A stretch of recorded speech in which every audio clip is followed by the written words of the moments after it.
تم جتنا زیادہ خاموش رہو گے اتنا زیادہ سننے کے قابل ہوں گے۔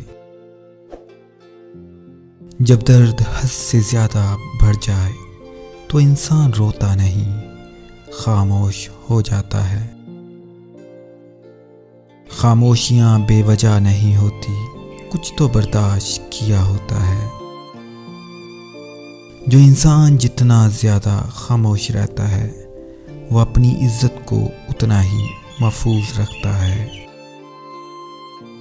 جب احساس خاموش ہو جائے تو ضمیر مر جاتا ہے، اور یہ وہ وفات ہے جس کی خبر نہیں ہوتی۔ اپنے خلاف باتیں خاموشی سے سنو اور جواب دینے کا حق وقت کو دے دو۔ کبھی کبھی حق پر رہنے کے باوجود خاموش رہنا پڑتا ہے، اس لیے نہیں کہ ہم ڈرتے ہیں، اس لیے کہ ہمیں رشتے بحث سے زیادہ پیارے ہوتے ہیں۔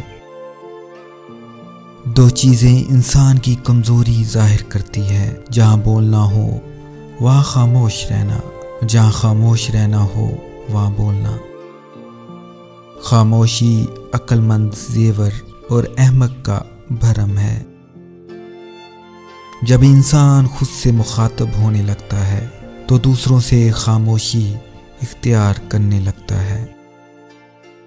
اگر لوگ اپنی گفتگو سے غیبت، تہمت اور بہتان نکال دیں تو باقی صرف خاموشی رہ جاتی ہے، جو ایک بہترین عبادت ہے۔ ہمیشہ اس وقت بولیں جب آپ کو احساس ہو کہ آپ کے الفاظ جو آپ کہنے جا رہے ہیں آپ کی خاموشی سے زیادہ خوبصورت ہیں۔ خاموشی بہت کچھ کہتی ہے، کان لگا کر نہیں، دل لگا کر سنو۔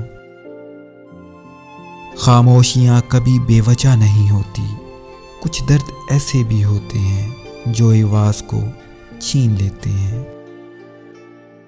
خاموش انسان خاموش پانی کی طرح گہرے ہوتے ہیں۔